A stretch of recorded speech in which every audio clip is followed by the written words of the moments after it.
Ready. All right, we call this meeting to order. First item is the board member meeting participation to electronic communication. Section 2.2-3708.1 of the Code of Virginia, 1950 as amended, permits members of the Board of Supervisors to participate in a meeting of the board through electronic communications means or a remote location in certain situations. Several board members have requested to participate remotely in the Montgomery County Board of Supervisors meeting scheduled for Tuesday, May the 26th, 2020 at 7:15 p.m. to be physically held at the Government Center in Christiansburg. The reason for the request is due to the ongoing state of emergency declared by the governor due to the COVID-19 pandemic. In order to comply with the governor's request to limit meetings to 10 people or less, in order to reduce the likelihood of spread, they would like to remotely participate in the meeting and will be participating remotely from their residence. Only members physically present can vote to agree to allow participation by other board members requesting to participate remotely. Do I have a motion? So moved. Second. I have a motion and a second. Madam Secretary, call the roll. Ms. Blevins? Aye. Mr. King? Aye. Ms. Biggs? Aye. Mr. Motts? Aye. Chair Christiansburg? Aye. 5 ayes. Our next item is going into closed meeting. Do I have a motion? So moved. Second. A motion and a second. Be it resolved, the Montgomery County Board of Supervisors of Montgomery County, Virginia hereby enters into closed meeting for the purpose of discussing the following. Discussion concerning for a prospective business or industry or the expansion of an existing business or industry where no previous announcement has been made of the business or industry's interest in locating or expanding its facilities in the community. Madam Secretary. Mr. King? Aye. Ms. Spoon? Aye. Ms. Biggs? Aye. Mr. Motts? Aye. Mr. Shepherd? Aye. Blevins? Aye. Chair Christiansburg? Aye. 7 ayes. We are in closed meeting. At this time, we'll adjourn to MP2, and board members that are remote, if you'll call in to the number that we've provided you, we'll be with you in just a moment.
I'm Say unmuted. we are family. We are family. WebEx training today for DLG. Oh, okay.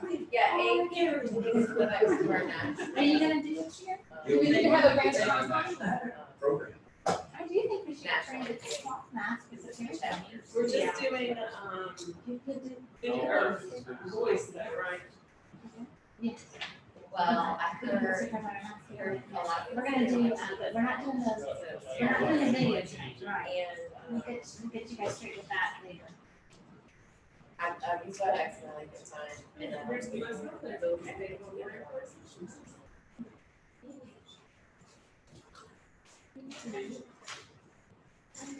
But yeah, it is. It's being only for 14 minutes a month, I really can't. Yeah. Back up on that.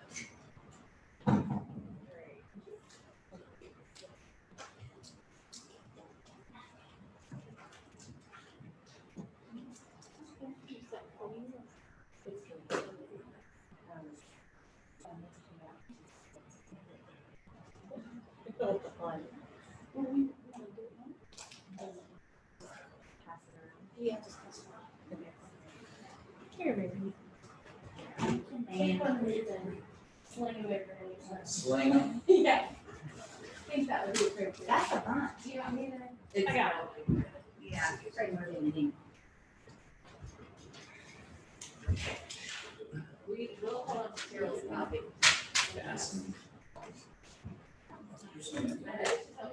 How many she decided there was nothing important. We need to talk about her.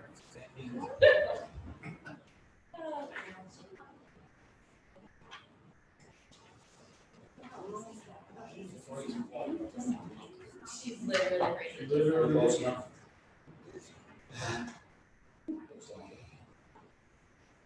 It was when I was camping. They only need one page.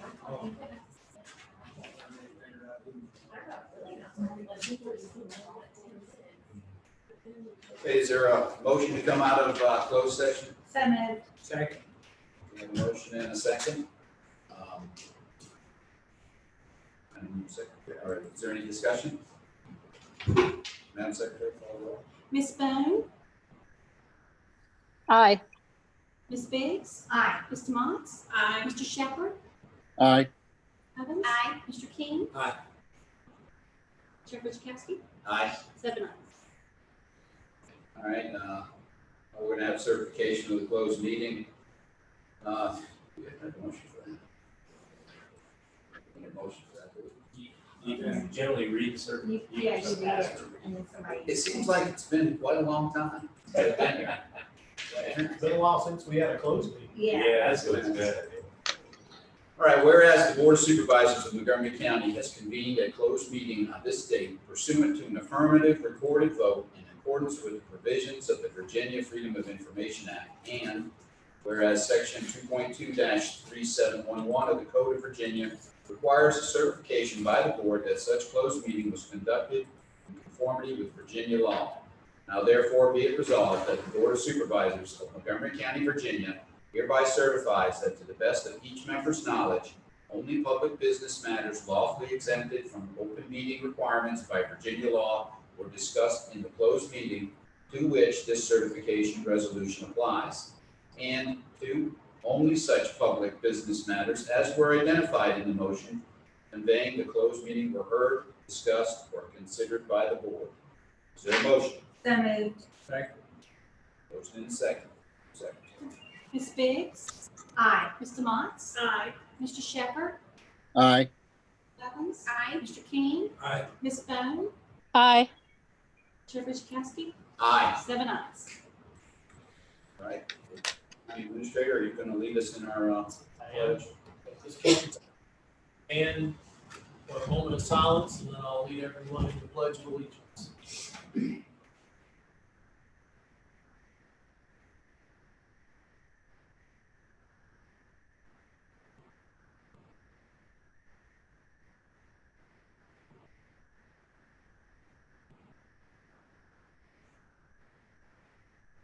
Let us pledge, please.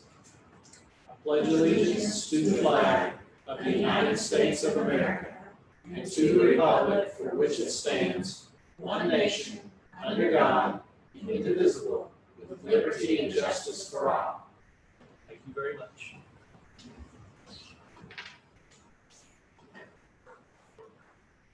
Okay, under presentations, recognitions, and awards, we have the Montgomery County new GIS demonstration. I'm gonna take the lead here and say Emily's gonna do that.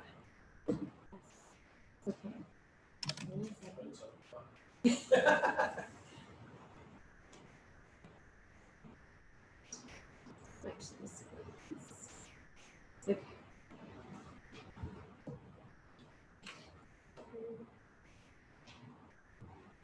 I'm thinking that I have to leave the mic set up the way they are, so hopefully you guys can hear me.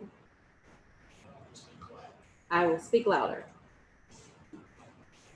Okay. Well, thank you guys. We really appreciate a few minutes on today's agenda. We wanted to really kind of show off some of the work that staff has been doing. And we were able to do this based on our upgrade with the enterprise system, which you guys may or may not have seen in a couple of years ago's budget. But we wanted to be able to showcase what we were able to do from a service standpoint. So most of you see me usually as the face of planning and GIS services, but our GIS services is a team of two.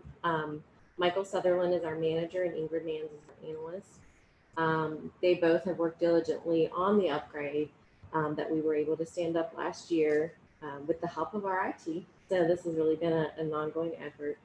But right away, it didn't necessarily make new things for us, but it removed a lot of barriers. There was a lot of workarounds that were being done because our system wasn't as modern as it really needed to be. So we've already been able to see a pretty huge return on the investment. So most of you are very familiar with this. We know that you guys are big users of this. We know that when citizens contact you, they're either sharing a link on this or you're going there to look things up. And so that was another reason why we wanted to come here first to let you know that when you start going to this link next week, this will go away. So this is the last week of it. And there's a lot of reasons for that. So we tried to bullet out just a few. This is hosted by a third party that we pay to host this for us. It gets, based on the contract, updated monthly, sometimes less. And it can take a while before the updates we send them show on the screen. This can cause some confusion. You guys are familiar with this. I sold my property weeks ago, or I divided this parcel, that sort of thing. So this will happen in more of a real-time situation now that we're in charge of it. Any of the customizations we wanted to do were all additional costs. So it's basically looked this way for probably as long as many of you can remember. And then when the site's down, we get tons of calls, but it was hosted in the cloud. And so we had no control over it. So now we host it here. Our staff fully controls it. We can make those updates when we want. We can add custom layers when we want, based on the needs or what's going on in the county. We can create layers, same day. We can also create them with permissions, things that maybe just board could log in and see, that sort of thing. So there's a lot of customization that we can do. The appearance can be altered as we want. And this platform that we built it on, this Esri platform, if you've ever been to another locality's GIS, it's very similar in a lot of ways. So our users, it's going to be a little more user friendly. And that was one of the things when we did an online survey to talk to users about their experience. Most people love it. They don't want it to go away. They ask for other things, and we were able to accomplish most of those. So this is what our new portal will look like. And this is actually what it looks like today. Had a couple name changes, and I can't promise you that it won't have any more. But we're basically sticking with My GIS instead of iGIS because it is something that we think the user will have more of a custom experience with. It incorporates our branding, all the things our previous iGIS could do, this can do, and then some enhanced features. How you share things, if you want to share something with a citizen, or if they want to share something with you, it'll be easier to do. Printing, so printing has been problematic. The output was not very attractive. You can customize this into PDF, JPEG, you can give it a title, you can change your legend around. There's a lot of things that everyday users will be able to use and enjoy. And our real estate community is a big user of the GIS, so we know that realtors, assessors, developers in general are big users, and so we got a lot of feedback from them that those are some things that they like. Another feedback item that we wanted to highlight today is that it's mobile friendly. So you can use our current application on your phone, but it is tricky. Even on your iPad, it can be a little bit tricky. You won't have that any longer. It'll be mobile friendly by default, so we're not doing any extra things behind the scenes. It's just adapting. And then if you click on, this is the government center, your view would look like this on your phone. If you clicked on the item, you get a separate little pop-up that you can then minimize that shows you the information. And this information was also sourced from what folks are looking at this when they click on it. And this, Josh created a video for us. I'm gonna do a new share on this screen, sorry. So that he's gonna walk you through it. To navigate the interactive web map, use the cursor to zoom in, zoom out, and click and drag to pan. To zoom, you can use the plus and minus buttons on the top left of the application window, or you can also use the wheel on your mouse. You can also click on features in the interactive web map to get more information about them. Click on the legend widget in the upper right of the application window. Note that as you zoom in and zoom out, the legend syncs the symbols with what is currently visible on the map. Click on the layers list. Additional layers can be viewed or hidden by checking and unchecking boxes within the layers list. Click the gray arrows to the left of each group in the layer list to show the nested layers within. These can be enabled or disabled in the same way as the group layer, but the group layer must be checked for them to be accessible. To share the mapping application with others, click the Share widget in the top right of the application window. You can either copy the displayed link or share via email, Facebook, Twitter, or Google+ using the displayed icons. There are other widgets along the top of the application window on both sides that you may wish to use as well. For a detailed description of all widgets and their functions, click on the About widget in the top right of the application window and scroll down through the menu.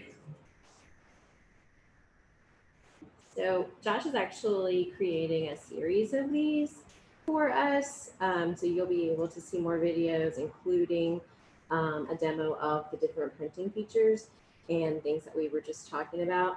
I did pass around to you what we are calling our sort of quick guide.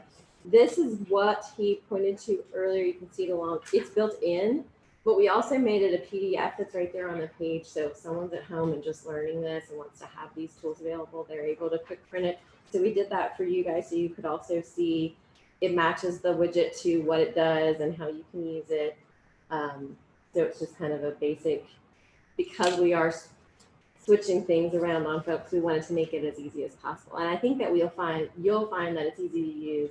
And we've shared it with quite a few citizens already who volunteered to sort of be our beta testers. And we've gotten a lot of good feedback so far. So we're pretty happy with the way that things are going. Sorry, I clicked on that. There we go. And the last thing that I kind of wanted to highlight for you is this is shown here on the bottom left. It's called the My GIS One View there, and you can see right beside it, there's a voting precinct item that we made for the registrar's office. We help Connie every year with precincts. It's just part of the services that we perform in GIS. And so this will probably go, 4 wide and, maybe 10 deep. We don't know. We have so many capabilities now that as we create something, we can put them all here on what we're calling the community portal. And once it's created, while this might live as a link on Connie's page for the registrars, for your voting precincts, but we can put them here, and that way everyone can go here and get the custom mapping interactive maps that we've created in one spot. And so people will just start, getting used to that. So there's room for lots more custom applications. We think that this is a great experience for our internal and external users. I'll show you here. You can see here the sign-in, as well as some of these other items, fully customizable so that you could have sign-ins to just be able to access things that were maybe specific for your district. The customization has really been huge for us. It's enabled our team to work remotely. By having this, no one had to have any special machines to take home when we were closed for 2 weeks. Everyone's able to keep working and keep providing GIS services. So I'm very proud of the work that they've done. We've had a lot of support from IT. We've had support from public information to obviously get this far. And so it's been a group effort, but really the work that Ingrid and Michael have done in combination with Shirley and our other teams has been really great. And we just wanted to showcase it for you guys tonight. So if you have any questions, I'll be glad to answer them, but we will have some videos posted and some webinar trainings available in the near future for everyone. Okay. Supervisor Shepherd, do you have any comments or questions? I don't. It looks really good. I was pulling it up on my phone while she was giving the presentation. It seems to work fairly easy. Thank you. Vice Chair Baum, do you have any questions or comments? No, great job, Emily, and all your staff. Really appreciate it. Looks pretty awesome. I use it relatively often, and as part of the Planning Commission, I know that they've worked really hard too. So thank you for all your hard work. Supervisor Biggs? Just thank you for updating and giving us this information, and we'll be calling if we get stuck. We expect it. Supervisor Demont? I don't have any questions. I think it is just from Josh's video that he made. Obviously, it's far less clunky than the previous versions. And I have been known in the past to kind of geek out a little bit on IGIS. So I look forward to doing the same with my GIS. Great job to Michael and Ingrid and the whole team that was behind it. Thanks so much. Supervisor King?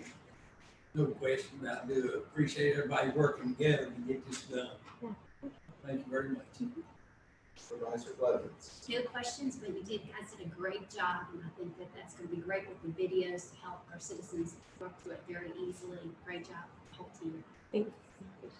And I had no idea of what to expect on your presentation, but I know I needed a lot of help with the old system. So I'm looking forward to using it too, because I do get on there and look around too. Good. Well, you can be a great tester to see if it's as user friendly as we hope it is. Yeah, I don't think you'll find anybody dumber than me, so that's probably a good idea. Thank you very much. You're welcome. All right, our next item is public hearing for the Community Development Block Grant. Chair, the county is applying for a community development block grant to support COVID-19 relief efforts. The program is offering assistance to local governments in response to the health and economic impact of COVID-19 using funding that is being made available to Department of Housing and Community Development through the CARES Act. I believe Ms. Gibson is going to give us some additional details on that program as well. Just have to switch my paper out. Okay.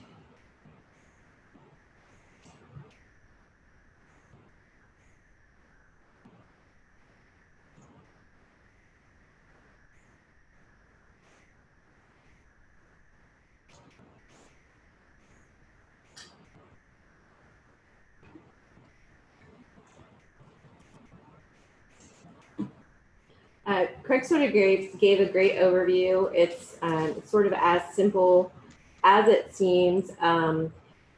Just in the same way that we have received CARES Act funding, there is CARES Act funding being funneled through the state, through the CDBG program. And I'm going to walk you through two potential projects that we may seek funding for. This is actually our second hearing. So Todd and Sarah were able to join us for our first hearing. as I told them, and as is common, the first hearing is just to make folks aware that we're thinking of applying. And so usually it doesn't, there's not much to comment on. So, but it was great that we had it. It was a great chance to talk about this. The state came out with what they called eligible activities. Is how we came up with our project ideas that have to be specifically tied to COVID-19 and the efforts that you're doing. The other thing that is important to note is that we have previously used CDBG funds in Montgomery County. Most recently, we did a planning grant, and the VCI grant is actually several different grants pulled together, and part of that is CDBG funding as well. So we're actually currently using CDBG funding both on the old Precincts Elementary School project. So we had that first meeting last week. We sort of did a quick overview of just making the world know that we were doing it. These slides that we did for that meeting are available on our website so that anyone who did visit could look. And so are the letters of intent that we're going to touch on tonight about the projects. Because we are holding a hearing tonight, but our ad also encouraged people to use any of the other ways that we have available to give us feedback or comments or questions for tonight. The two projects are fairly straightforward. One is resources to support with the COVID-19 testing. The other is expansion and support of a program known as Neighbors in Need. It's a pilot program currently being run out of the Millstone Kitchen in the Old Christiansburg Elementary. So for the COVID-19 testing, the amount requested is $117,046.03. Montgomery County would be the grant recipient, but as you know, we've been working regionally, and then it would be used for acquisition of supplies and materials based on direction of the task force to assist the health district as well as the Office of Emergency Management. For the Neighbors in Need program, we requested, we would be requesting $148,185.50. These funds would go to Live, Work, Eat, Gather. That is the organization that is a nonprofit that was formed to oversee the community kitchen, Millstone Community Kitchen at the Old Christiansburg Elementary School. That is where the Neighbors in Need pilot program came. We sort of made this as a flow because we thought after I explained it at their first meeting that it sort of had this flow. So basically what it does is you're able to have farms producing, the food gets bought from the farmers, and then through the caterers and the various users of the kitchen, that same food is then prepared. So their staff has jobs to do that. And then ultimately we have more kitchen users because that's important as Millstone Community Kitchen is getting off the ground. And then the food goes to feed those with food insecurity or vulnerable populations. And this is a little bit different because they'd be getting something produced by a caterer in the kitchen. And that would be in addition to things that they would be getting like their dry goods and other things. So this would actually be prepared food. So it's something a little bit different, but it does tie into to basically the mission of the kitchen and the Live, Work, Eat, Gather nonprofit that oversees it. The Regional Commission, whenever we receive grants such as these, the Regional Commission does administer the grants for us. We don't really have capacity here at the county to do the volumes of paperwork that are typically tied to these, although we do know that there is less paperwork and less strings attached to these funds because they are just trying to get them in the hands of those who need them as quickly as possible. So even though there would be less, we still will have the Regional Commission administer the grant for us, and that gets built into the grant. There's a small administration. We don't pay for that. That gets paid for via the grant. So they just sort of help. And then we have support staff here. Angie in finance is a huge help to make sure that we're doing all the things that we need to do and make sure that whatever we have Craig and Marty look at is what needs to be done. So the next steps for us is after this hearing is to gather up all of our documentation. And because of the questions that we received, we thought we'd just sort of build this right into the next steps. Right now, just because we have this hearing and just because you may pass the resolution in your packets for later this evening, doesn't mean that we will necessarily go after these funds. If it's determined that the CARES funding that the county received directly could be used for these, and we don't have another use for it, we may do that because again, that would be less strings too. But we decided to keep, this fall started rolling in early April. So we just decided to keep it going because that way we had more options. If we do decide to move forward, there'll be a contract, and part of your resolution tonight authorizes Greg to sign that if that's the choice, the path that we take to do these. There is no match specifically from the county to get these funds. There are funds, if you saw the letters of intent, there are funds that are already being leveraged, but there's no match from the county's perspective where we have to do this. That is all that I have for this evening for the hearing.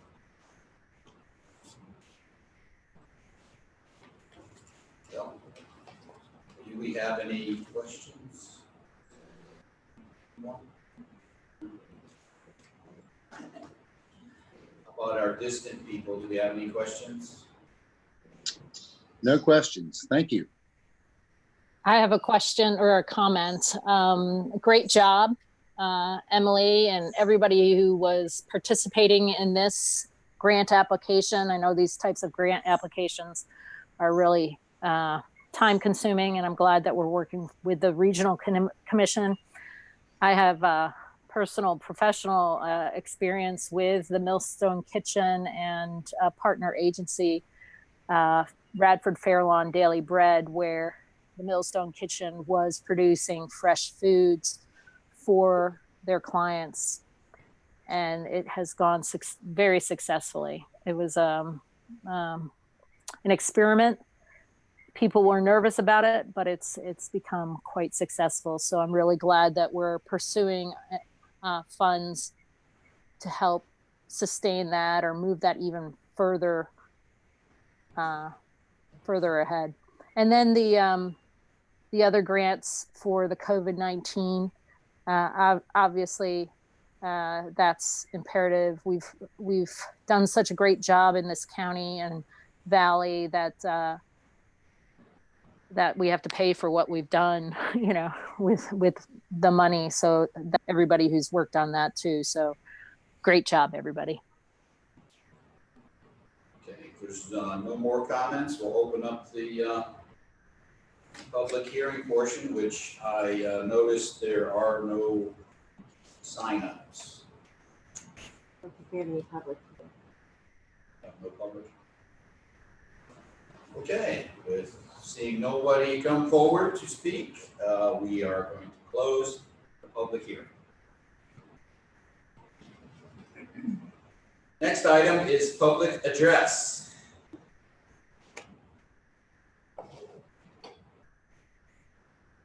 And I think we might be in the same situation with public address. We'll open up the public address hearing, but seeing no one here, no one coming forward, we will close public address. Moving on to the addendum. No addendum this evening, Mr. Chair. No addendum. Move on to next item is items of consent. We have a motion. Motion. Second. We have a motion and a second. Any discussion? Mr. Chair, if I could just add, we have a number of appointments on the consent agenda this evening. We've tried to streamline that process as much as we could at this time with the pandemic and limiting our meetings. If any appointments come up that are of concern or could be potentially controversial or needs to discuss, we will bring those to you in a closed session, but all these were simply reappointments. Thank you, sir. Okay. Madam Secretary, we call the roll. Mr. Motts? Aye. Mr. Shepherd? Aye. Ms. Blevins? Aye. Mr. King? Aye. Ms. Bone? Hi. Bibbs? Aye. Chair Guzekowski? Aye. 7 ayes. Okay, under new business, the CDBG grant. Don't want to say that too fast, Steve.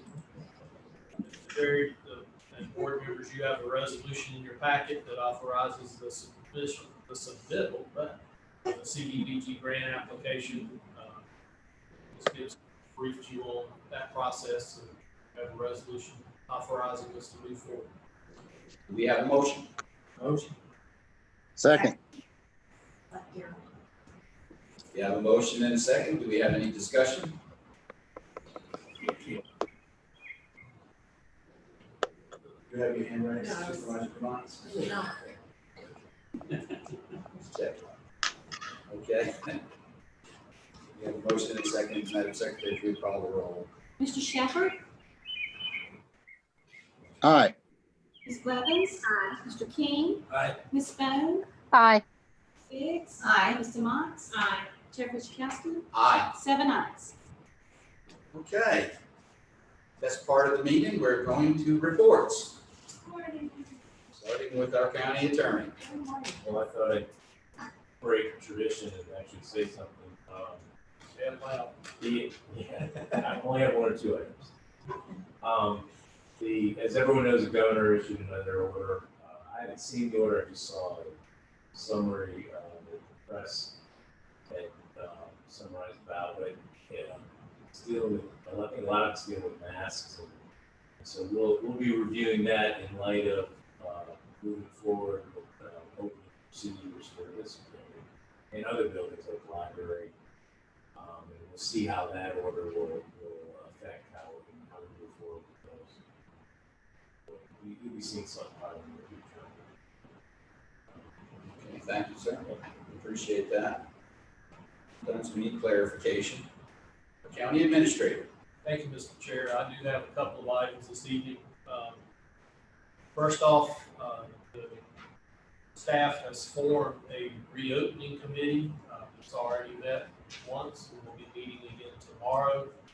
Make sure that we are addressing all the concerns related to reopening the government center and other county buildings to the public. Tentatively, we are looking at Monday, June 15th as the date that we would reopen to the public. I've been in conversations with the 2 town managers, and it's my understanding that they are also looking at Monday, June 15th as tentative reopening times. We are in the process of making some modifications in the building. We're also adding directional signage, distancing markers. It's going to be a new world when we open back up with all the additions that we've had to make. As I've said before, we've got a lot of space in this building that we've got to make sure we've addressed. The committee's made up of several of our department heads, and I know they're working diligently to get that done. So we'll continue to provide you with updates on that as we have it available, but right now we're looking tentatively at Monday, June 15th. I wanted to share with you, at our last meeting, we had the presentation from consultants on the broadband study. We have been working, staff's been working diligently on a broadband RFP that will be issued probably tomorrow, that will go out, that is seeking partnerships and information from various internet providers in the region, see if there's opportunities to provide partnerships, programs to move forward with various aspects of the broadband study. We actually have a scope of work and requirements that's a part of that study that I'm going to email the board after the meeting tonight, so that you'll have that so you can see what it is we're looking for. That RFP is due back to the county, I believe, the last week of June, and we're very hopeful that there'll be providers that are interested in stepping up to the plate and working with us, working with funding sources to identify some ways to begin to address broadband shortages in the county. Feel very optimistic about that. Brian Hamilton and his staff are working closely with a number of the providers now, and they're aware that this RFP is coming out, so I'm very hopeful we're going to get some positive responses to that. Craig, yeah, I could interrupt Sure. you while you're on broadband. Could you, just for the citizens that are watching, just make a comment on some of the items that I've discussed with you where citizens have looked over the program and now they're worried that they didn't see their neighborhood or their street on the list, and they're worried that their needs won't be addressed. Could you just comment on that? Be glad to. The broadband study that the county had done was not a street level, house by house inventory of broadband in Montgomery County. It was a higher level view that looked in some cases at neighborhoods, in broader cases in areas of community in the county.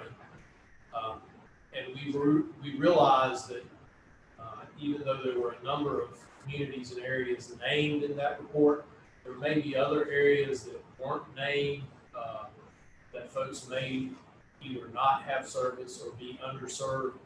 We're going to be taking a look at the entire county, and I would encourage citizens, if you've looked at that report and feel like your area was left out. The board chair heard from a couple of citizens. I actually heard from a citizen this weekend up in the Brush Mountain area.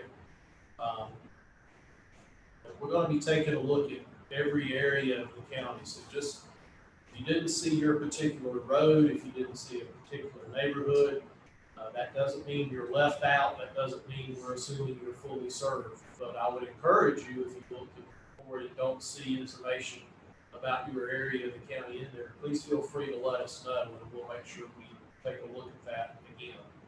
Thank you. Board members, last thing I wanted to mention, county is in the process of evaluating the funding we received through the CARES Act, which is a little over $8 million.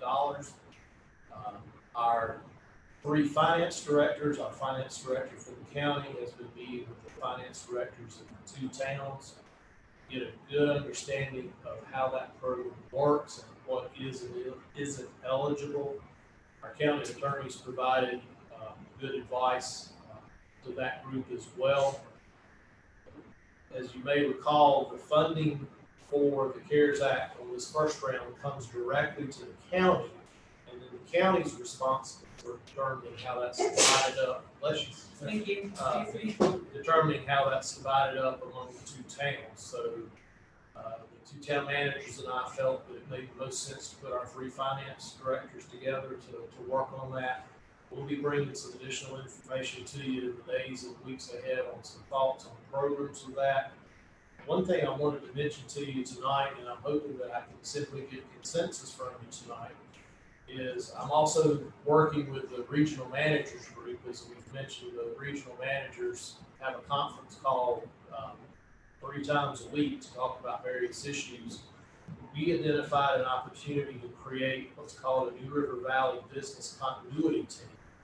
This group would work with businesses as they begin to reopen, if they have issues with someone in their employee being tested positive for COVID, if they have issues with not knowing what to do as far as what they have to do regarding protocols regarding cleaning. We thought it would make sense as a region to create a team of folks that businesses could call and get access to that.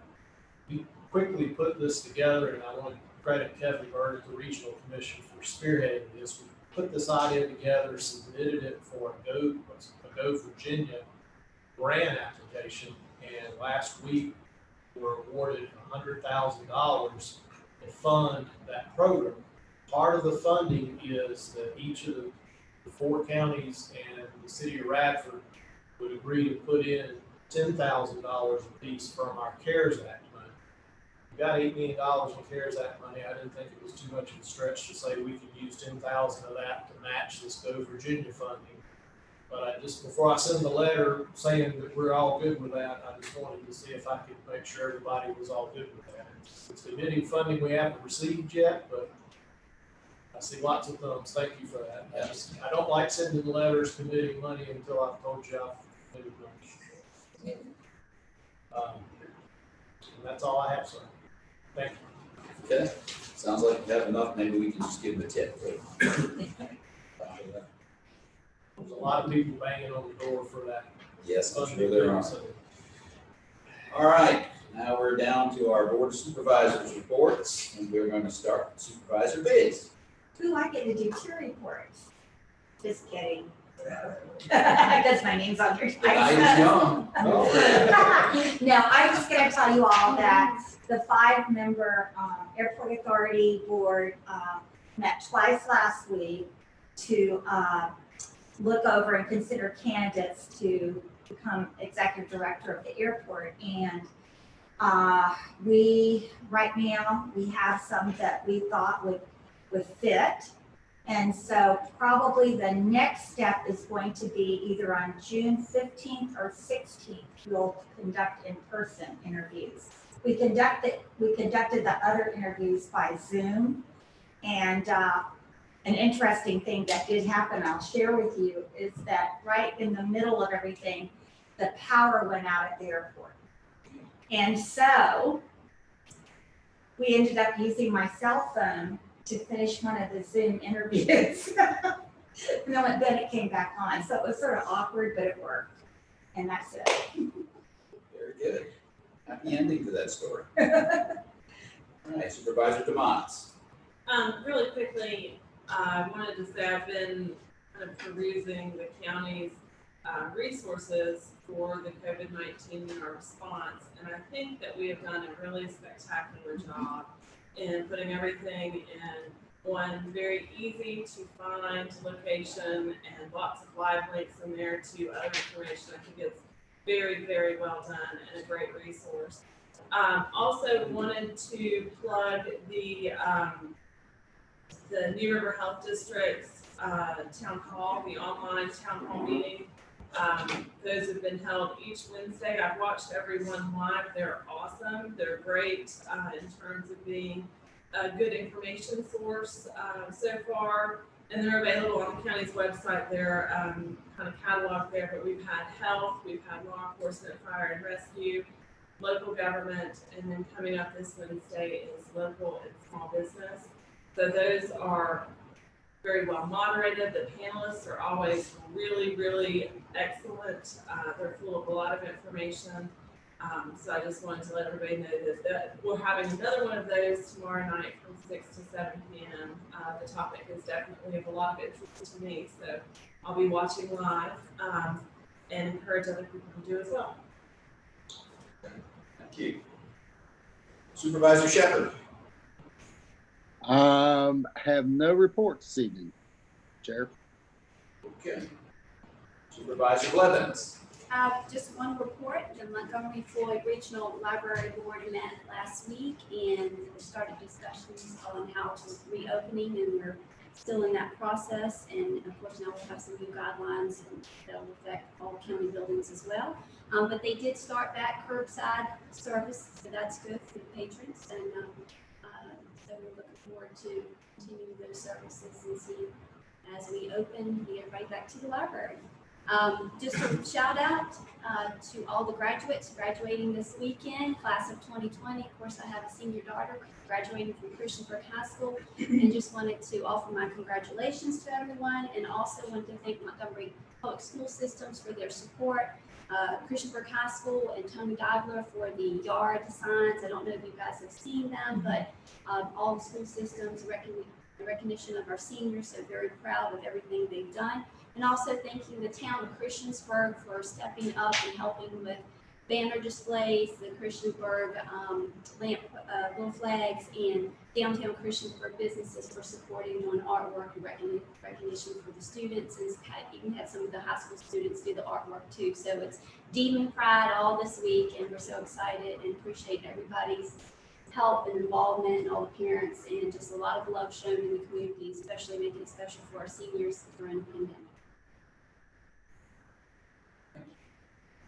Supervisor King. I don't have no report. I would just like to thank every citizen in Montgomery County for everything they're doing during this, I guess you call it, unprecedented time.